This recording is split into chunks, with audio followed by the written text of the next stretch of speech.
बंधु माने आसुची भयंकर तथा विरल चंद्रग्रहण चलित वर्षर शेष एवं अंतिम चंद्रग्रहण लागिबाकु जाउची 7 सेप्टेम्बर 2025 रविवार दिन अर्थात भाद्रव पूर्णिमा दिन राहुग्रस्त पूर्णग्रस्त चंद्रग्रहण पड़िबाकु जाउची। सेही दिन खुदुरीकुणी ओषा मध्य शेष पाଳି होउची। एहा सहित एही दिन भागवत जन्म मध्य पड़ुअछि। अनेक लोकंक मध्यरे द्वंद्व थिबो कि एही चंद्रग्रहण पालनीय ना नाही। आपण को गोटे कथा स्पष्ट कर दउछि जे एही 7 सेप्टेम्बर रविवार को लागिबाकु जाउथिबा चंद्रग्रहण संपूर्ण रूपे ओडिशा रे पालन करा जिवो। एहा सहित एहा पूर्णग्रस्त माने चंद्रग्रहण पड़ुअछि एवं एही ग्रहण रे हांडी छाड़ बा पाक त्याग सुनिश्चित करा जिवो। तेबे आजिर एही वीडियो रे आमे आलोचना करिबा कि 7 सेप्टेम्बर रे लागिबाकु जाउथिबा चंद्रग्रहणर सठिक समय को नेकी मुख्य प्राप्ति समय केते बेले रहुअछि, ओडिसा रे केउ समय रे दृश्यमान हबो, सूतक समय बा पाक निषेध समय बा हांडी छाड़ समय केते बेले रहुछि बा केते बेलु आरंभ करा जिवो। एथि सहित केउ कार्य करिबा शुभ अटे एवं केउ कार्य गुडिक करिबा अशुभ अटे। गर्भवती महिला माने कौन करिबा उचित, किपरि रहिबे सावधान एवं खुदुरीकुणी ओषा केमिति करिबे जहाँकि पांजीरु निर्भुल गणनार संग्रहित अटे एवं केउ राशिर व्यक्ति विशेष मानक उपरे एही चंद्रग्रहणर शुभ प्रभाव रहिछि एवं केउ राशिर व्यक्ति विशेष मानक उपरे एही चंद्रग्रहणर अशुभ प्रभाव रहुअछि। एही समस्त विषय रे आजिर एही वीडियो रे आमे माने आलोचना करिबा। आपण मानकु गोटिए अनुरोध करूछि जे आपण निजर फायदा पाई एही वीडियोटी को शेष पर्यंत निश्चय देखंतु। तेबे वीडियोटी रे आगो को बढ़िबा पूर्वरु वीडियो को गोटे लाइक करी चैनल को सब्सक्राइब करी नियंतु एवं कमेंट बॉक्स रे भक्ति एवं श्रद्धार सहित जय श्री जगन्नाथ जय मां लक्ष्मी निश्चय लिखंतु। 7 सेप्टेम्बर 2025 भाद्रव मासर शुक्ल पक्ष पूर्णिमा तिथि दिन अर्थात रविवार दिन घटिबाकु जाउछि चंद्रग्रहण। बंधु माने ग्रह हो किंबा पराग हो एहार प्रभाव समग्र जीवजगत रे पड़ी थाए, समग्र राशि नक्षत्र उपरे पड़ी थाए, संपूर्ण पृथ्वी उपरे पड़ी थाए, समस्त संसार उपरे एही ग्रहणर प्रभाव पड़ी थाए। तेबे एही थर चंद्रग्रहण समग्र भारत रे दृश्यमान हेबा सहित समस्त ओडिशा रे मध्य दृश्यमान हबो। एही ग्रहण रे हांडी छाद बा पाक निषेध निश्चित करा जिवो। साधारणतः चंद्रग्रहण लागिबार 9 घंटा बा 3 पहर पूर्वरु एवं सूर्य पराग लागिबा 12 घंटा बा 4 पहर पूर्वरु पाक निषेध बा हांडी छाड़ करा जाई थाए।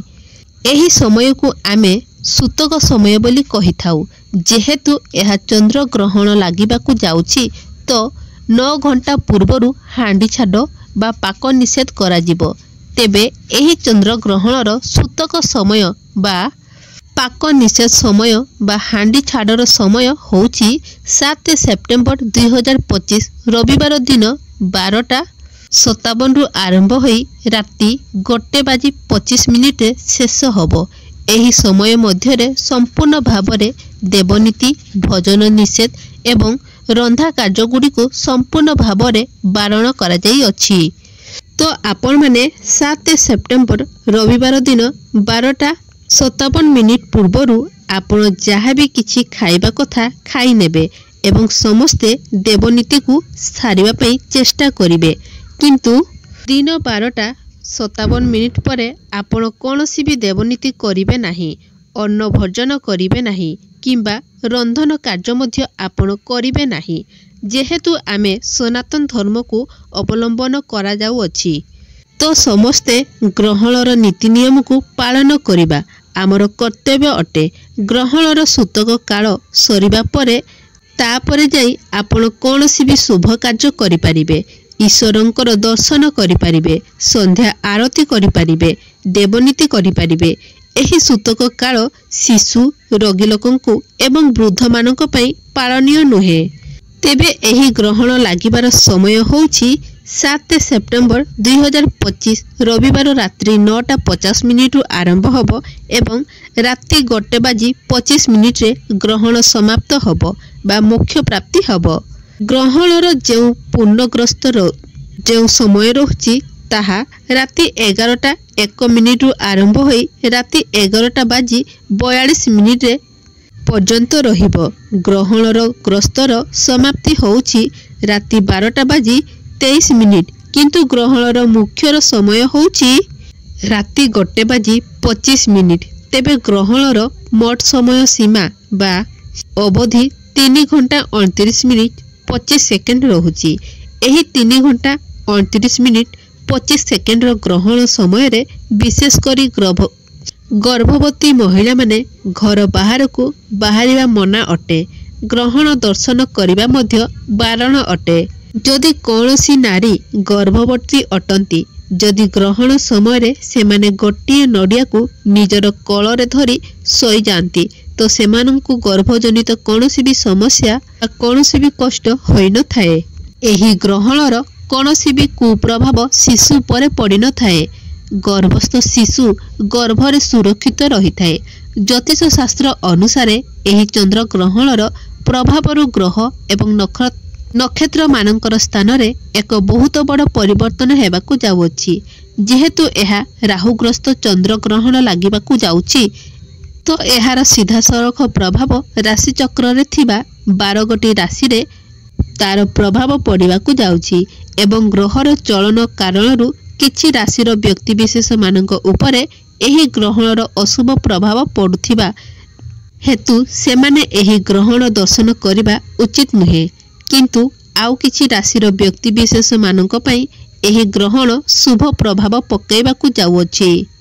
ତେବେ ରାଶିଚକ୍ରରେ ଥିବା 12 ଗୋଟି ରାଶି ମଧ୍ୟରୁ କେବଳ 8 ଗୋଟି ରାଶି ଏମିତି ଅଛନ୍ତି ଯେଉଁମାନଙ୍କ ଉପରେ ଏହି ଚନ୍ଦ୍ରଗ୍ରହଣର ଶୁଭ ପ୍ରଭାବ ପଡ଼ିବାକୁ ଯାଉଛି। ଏମାନଙ୍କ ପାଇଁ ଚନ୍ଦ୍ରଗ୍ରହଣ ଦେଖିବା ଅତ୍ୟନ୍ତ ଶୁଭ ଅଟେ।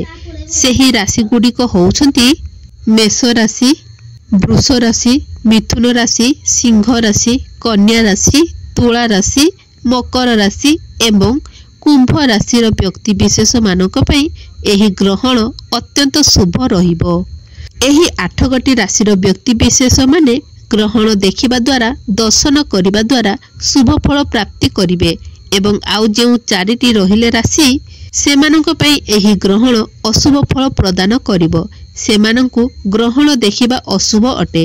ସେହି ରାଶିଗୁଡ଼ିକ ହେଉଛନ୍ତି କର୍କଟ ରାଶି, ବିଛା ରାଶି, ଧନୁ ରାଶି ଏବଂ ମୀନ ରାଶି। ଏହି 4 ଗୋଟି ରାଶିର ବ୍ୟକ୍ତିବିଶେଷମାନଙ୍କ ପାଇଁ ଗ୍ରହଣ ଦେଖିବା ଅଶୁଭ ପ୍ରଦ ଅଟେ। ଏହି 4 ଗୋଟି ରାଶିର ବିଶେଷମାନେ ବା ବ୍ୟକ୍ତିବିଶେଷମାନେ ପ୍ରଭୁ ଶିବଶଙ୍କରଙ୍କର ଆରାଧନା କରନ୍ତୁ ଏବଂ ମହାମୃତ୍ୟୁଞ୍ଜୟ ମନ୍ତ୍ରର ପାଠ କରନ୍ତୁ। ଆପଣଙ୍କୁ ଶୁଭ ଫଳ ପ୍ରାପ୍ତି ହେବ। ଆଉ ଗୋଟିଏ କଥା ହେଉଛି ଏହି ଦିନ ଖୁଦୁରୁକୁଣି ଓଷାର ଶେଷ ପାଳି ମଧ୍ୟ ପଡ଼ୁଛି ଏବଂ ଏହି ଦିନ ଭାଗବତ ଜନ୍ମ ମଧ୍ୟ ପଡ଼ୁଅଛି। ତ ଆପଣ ଏହି ଦିନ ଖୁଦୁରୁକୁଣି ଓଷା କିପରି କରିବେ? ତେବେ ବନ୍ଧୁମାନେ, ଖୁଦୁରୁକୁଣି ଓଷା ରାତିରେ ପାଳନ କରାଯାଇଥାଏ। ଏହି ଦିନ ରାତ୍ରି ସମୟରେ ଚନ୍ଦ୍ରଗ୍ରହଣ ଲାଗୁଥିବାରୁ ଏହି ଦିନ ଖୁଦୁରୁକୁଣି ଓଷା ପାଳନ କରାଯିବ ନାହିଁ। ତ ଖୁଦୁରୁକୁଣି ଓଷାର ସମସ୍ତ କାର୍ଯ୍ୟ ଆପଣ ପୂର୍ବ ରବିବାର ଦିନ କରିପାରିବେ। ଅର୍ଥାତ୍ 31 ଅଗଷ୍ଟ ରବିବାର ଦିନ ଖୁଦୁରୁକୁଣି ଓଷାର ସମସ୍ତ କାର୍ଯ୍ୟ କରିବାକୁ ପଡ଼ିବ। ଆପଣଙ୍କୁ ଅନୁରୋଧ, ଆପଣ 31 ଅଗଷ୍ଟ ରବିବାର ଦିନ ଖୁଦୁରୁକୁଣି ଓଷାକୁ ସାରିବାକୁ ଚେଷ୍ଟା କରନ୍ତୁ। ବନ୍ଧୁମାନେ, ଏହି ଗ୍ରହଣର ସମୟରେ ଗ୍ରହଣ ଲାଗିଥିବା ସମୟରେ ଗର୍ଭବତୀ ମହିଳାମାନଙ୍କ ପାଇଁ ବହୁତ ଅଧିକ ଅଶୁଭ ହୋଇଥିବା କାରଣରୁ ବହୁତ ସମ୍ବେଦନଶୀଳ ହୋଇଥିବାରୁ ସେମାନଙ୍କୁ ସାବଧାନ ରହିବା ସହିତ ଚନ୍ଦ୍ରଗ୍ରହଣ ଦେଖିବାକୁ ମଧ୍ୟ ବାରଣ କରାଯାଇଅଛି। ଗ୍ରହଣ ଲାଗିବା ସମୟରେ ଗର୍ଭବତୀ ମହିଳାମାନେ କୌଣସି କଟାକାଟି କରିବେ ନାହିଁ କିମ୍ବା କପଡ଼ା ଆଦି ସିଲେଇ କରିବେ ନାହିଁ। ଏହା ବାରଣ ଅଟେ। ନଚେତ୍ ଏହାର ସିଧାସଳଖ ପ୍ରଭାବ ଆପଣଙ୍କର ଗର୍ଭସ୍ଥ ଶିଶୁ ଉପରେ ପଡ଼ିବ। ଏହା ସହିତ ଗ୍ରହଣରେ ଲାଗିଥିବା ସମୟରେ ଗର୍ଭବତୀ ମହିଳାମାନେ केबे भी कला रंगर वस्त्र परिधान करंतु नाही। एहा छडा आपण बाहरकु मध्य बाहरंतु नाही। झरका कबाट बंद करी रखंतु। चंद्र ग्रहण समय रे जदि चंद्रंकर छाया कौनसी गर्भवती महिला उपरे पड़ी जाए तेबे तांकर गर्भर प्रथम शिशु को शारीरिक दोष लगी थाए, जहा भविष्यत रे बहुत बड़ समस्या मध्य सृष्टि करिथाए। तेणु गर्भवती महिला माने एही समय रे बाहर को बाहरंतु नाही। ज्योतिष शास्त्र अनुसार एही समय सीमा मध्य रे केतेक कार्य करने को मध्य बारण करा जाइछि। प्रथम कार्यटी होउछि खाद्य प्रस्तुत करिबा। एही समय रे खाद्य रांधिबा उचित नुहे। चंद्र ग्रहण समय रे खाद्य पदार्थ रोषेई करने को संपूर्ण रूपे मना करा जाई अछि, कारण एही समय रे रंधा जाइथिबा खाद्य अशुद्ध होइथाए बा रंधा जाइथिबा खाद्य विष सहित समान होइथाए। एथिपई आपण चंद्र ग्रहण लागुथिबा समय रे रोषेई कार्य करंतु नाही। द्वितीय रे चंद्र ग्रहण समय रे आपण भोजन करंतु नाही। एही समय रे रंधा होइथिबा खाद्य ग्रहण करिबा संपूर्ण भाबरे निषेध अटे। चंद्र ग्रहण समय रे कोनोसी शुभ कार्य करंतु नाही किंबा कोनोसी शुभ कार्य आपण आलोचना करंतु नाही। तृतीय रे चंद्र ग्रहण समय रे देवी देवतांको पूजा करिबा संपूर्ण भाबरे निषेध अटे। चंद्र ग्रहण समय रे कोनोसी पूजा आरती करिबा मना। एमिति करिबा द्वारा गृह रे दारिद्रता लागि रहिथाए। तेणु चंद्र ग्रहण समय रे आपण ठाकुर पूजा केबे भी करंतु नाही। चंद्र ग्रहण समय रे अन्न दान करबाकू अत्यंत पुण्य कार्य बोली मना जाई थाए। एपरि कहा जाय कि चंद्र ग्रहण समय रे अन्न दान कले शरीर रे कोनोसी रोग रहि न थाए। ग्रहण शेष होबा परे स्नान करी एवं पिंधिथिबा वस्त्र को धोई नेबा उचित।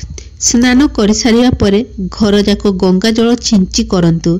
घर को पवित्र करि नेबा उचित। एपरि करिबा द्वारा आपणकर मंगल होबो। चंद्र ग्रहण समय रे आपण केबे भी शारीरिक संपर्क रखंतु नाही। एही समय रे नकारात्मक शक्ति मानकर प्रभाव अधिक रहिथिबा हेतु आपण निजर स्वामी किंबा स्त्री ठारू शारीरिक संपर्क ठारू दूरेई रुहंतु। एहाकु संपूर्ण भाबरे अशुभ मना जाई थाए। एही समय रे अर्थात चंद्र ग्रहण समय रे गछ काटिबा किंबा गछ लगाइबा मध्य अनुचित अटे। तो बंधु माने भिडियोटी जदि आपण मानक भल लागि थाए ताहले भिडियो को गोटे लाइक करी चैनल टी को सब्सक्राइब करी नेबे एवं कमेंट बॉक्स रे जय श्री जगन्नाथ